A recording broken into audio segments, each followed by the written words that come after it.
Hello good morning, कैसे हैं आप सब। चलिए आज 6 क्लास के फिर से विज्ञान लेके आ चुके हैं। आप लोग थोड़ा सपोर्ट कर दीजिएगा। देखिए देखो इधर, कल उस दिन कहाँ तक पढ़ाए थे, क्या बताए थे, कौन सा खनिज लवण से कौन सी खनिज लवण की कमी से कौन सा बीमारी होता है, यही ना। देखो इधर, ये सब लिखा दिया। लोहा की कमी से शरीर में अगर लोहे की कमी होगा तो कौन सा बीमारी उत्पन्न होगा, जिसका नाम क्या है, एनीमिया। याद किया है, पीछे याद किया है। देखो इसके बाद विटामिन डी की कमी से क्या होता है, रिकेटस। ये सब तो बता दिए हैं। देखो इसके बाद है, पूछेगा शिशु में प्रोटीन की कमी से कौन सा बीमारी होता है। प्रोटीन की कमी से कौन सा बीमारी,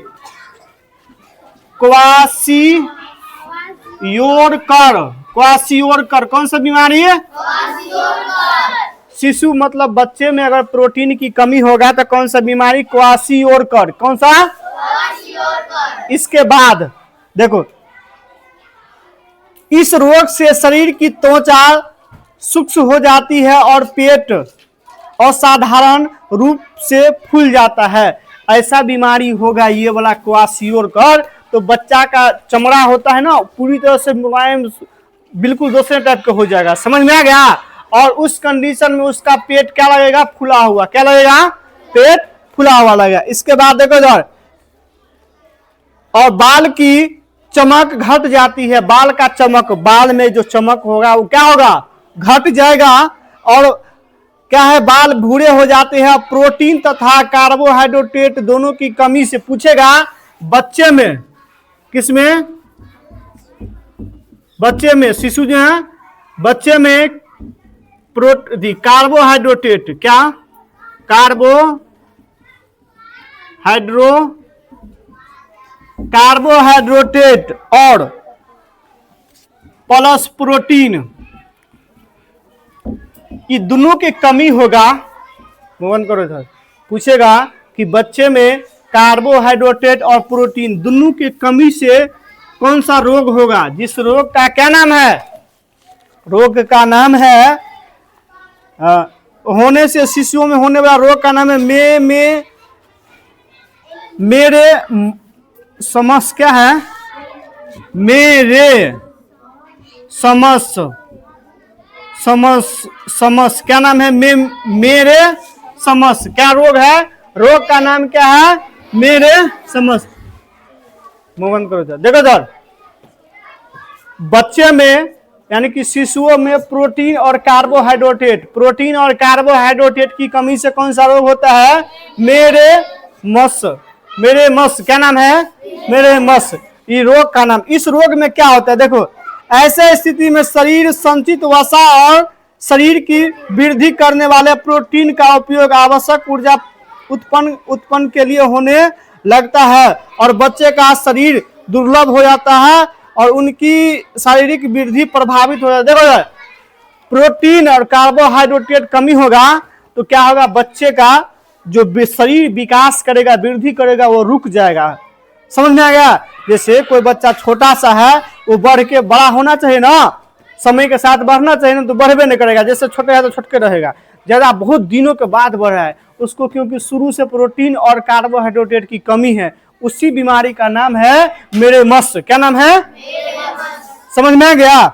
इसके बाद है, देखो सर, पचे हुए भोजन को हमेशा ढक कर रखना क्यों चाहिए।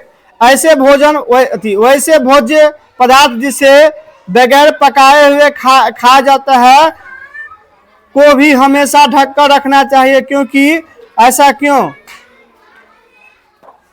तुमको अगला क्वेश्चन है कि अगर खाना हम लोग खाते हैं ना, तो उस खाने को ढककर क्यों रखा जाता है, क्योंकि मक्खी या और भी कीटाणु वायु में जो रहता है, जीवाणु, वो सब क्या करेगा, हमारे भोजन को दूषित कर देगा। सूक्ष्म जीवाणु आके उस पर बैठ जाएगा, जिससे क्या होता, भोजन दूषित हो जाएगा। क्या हो जाएगा, दूषित हो जाएगा और उससे अनेक प्रकार की बीमारी उत्पन्न होगा। समझ में आ गया। इसीलिए या तो कच्चा भोजन हो, कच्चा मतलब फल फूल कुछ भी हो, उसको भी ढक कर रखना चाहिए, या पकाए हैं, खाना बनाए हैं, दाल भात सब्जी सब कुछ बनाए हैं, उस सब को भी ढक कर क्या करना चाहिए, रखना चाहिए। अब इसके बाद है, पूछेगा दूध से जो दही बनता है किस क्रिया द्वारा बनता है? रे हीरो जरूर, दूध से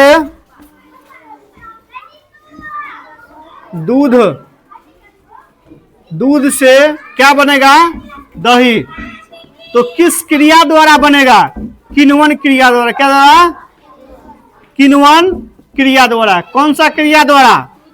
किण्वन क्रिया द्वारा बनेगा। समझ में आ गया? ये तुम्हारा इस चैप्टर में दिया हुआ है।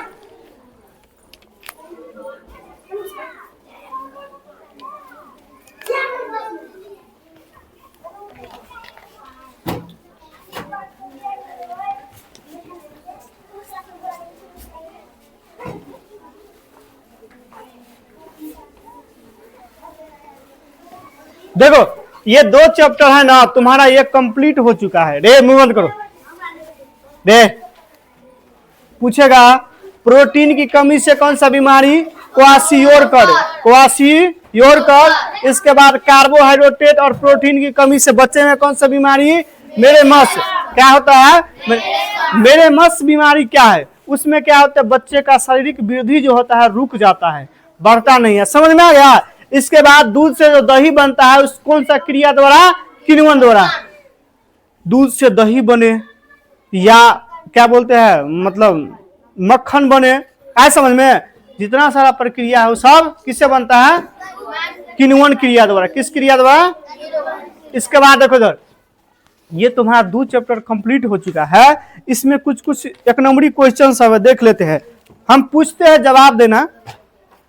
पूछेगा, देखो सवाल है, निम्नलिखित में से किस खाद्य पदार्थ में स्टार्च अधिक मात्रा में होता है? सबसे अधिक मात्रा में स्टार्च किसमें होगा?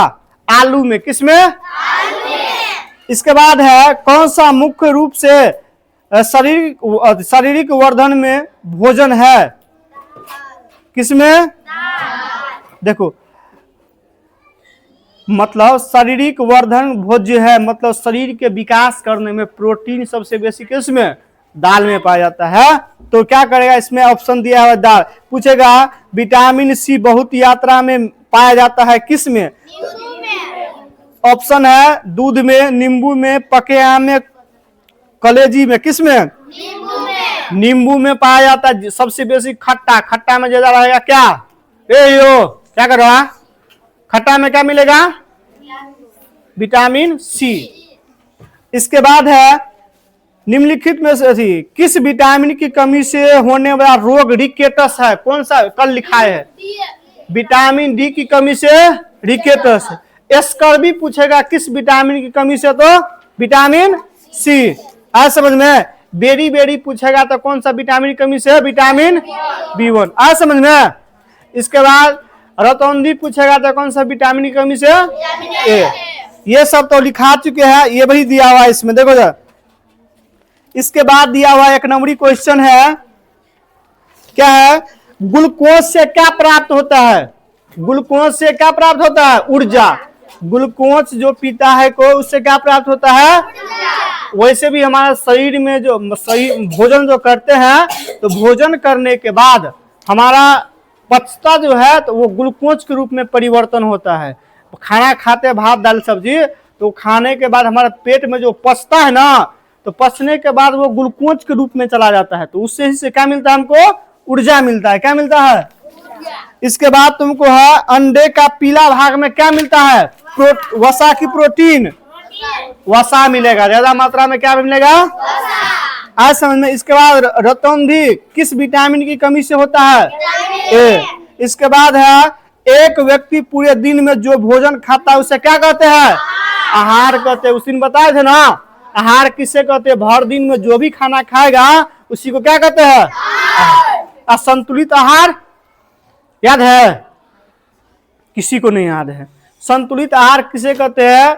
वैसा भोजन जिसमें सभी प्रकार के पोषक तत्व खनिज लवण, सभी प्रकार के पोषक तत्व, जल और वृक्षांश वाला पदार्थ निश्चित मात्रा में मिले, उसी को क्या कहते हैं? संतुलित आहार। आज समझ में।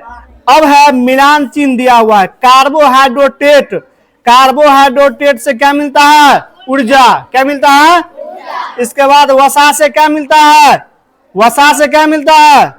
वसा से अंडे का पीला वाला भाग पूछेगा। देखो मिलान चिन्ह किताब में दिया हुआ, मिलाने के लिए बोल रहा है, तो ये तो मिला लेगा, दिया हुआ, इसका आंसर भी इस किताब में दिया हुआ है। ये सब तो सुनो जरा, ये सब तुम, ये जितना भी चीज दिया हुआ है, एक नंबरी क्वेश्चन, ये सब फियर वाला कॉपी में आंसर मिला मिला के सबका लिखेगा। ये सब आए समझ में? आंसर सहित ये खाली एक नंबरी वाला लिखेगा, ये पूरा। और यहां से तुमको चालू है, देखो यहां से वस्तुनिष्ठ प्रश्न लिखा हुआ है, यहां से लेकर देखो सब ऑप्शन नहीं लिखना है। एक क्वेश्चन का ऑप्शन निम्नलिखित में से किस खाद्य पदार्थ में स्टार्च अधिक मात्रा में होता है? तो आंसर दिया हुआ यहाँ ग के मतलब आलू। तो ये क्वेश्चन लिख दिए, आंसर में सिर्फ आलू लिखेगा, सबटा ऑप्शन नहीं लिखना है। समझ में आ गया? ऐसे करके ये फेयर वाला कॉपी में पूरा कंप्लीट लिखेगा। कल हम फिर चेक करेंगे सबटा। ये चैप्टर तुम्हारा खत्म हो गया। अगले यहां से लेके ये पूरा, ये पेज पूरा है, ये पूरा, हाँ एक नंबरी खाली लिखना है। आज समझ में? अगले दिन तुमको चालू होगा स्वास्थ्य और स्वच्छ। स्वस्थ कैसे रहेगा हमारा शरीर, और स्वस्थ और स्वास्थ्य। समझ में आ गई? चैप्टर चालू होगा। समझ लिया? तो आज हम यहीं पे खत्म करते हैं। आप लोगों को भी कैसा लगता है वीडियो, कमेंट में अपना राय जरूर दीजिएगा। मिलते हैं अगले वीडियो में, तब तक के लिए धन्यवाद।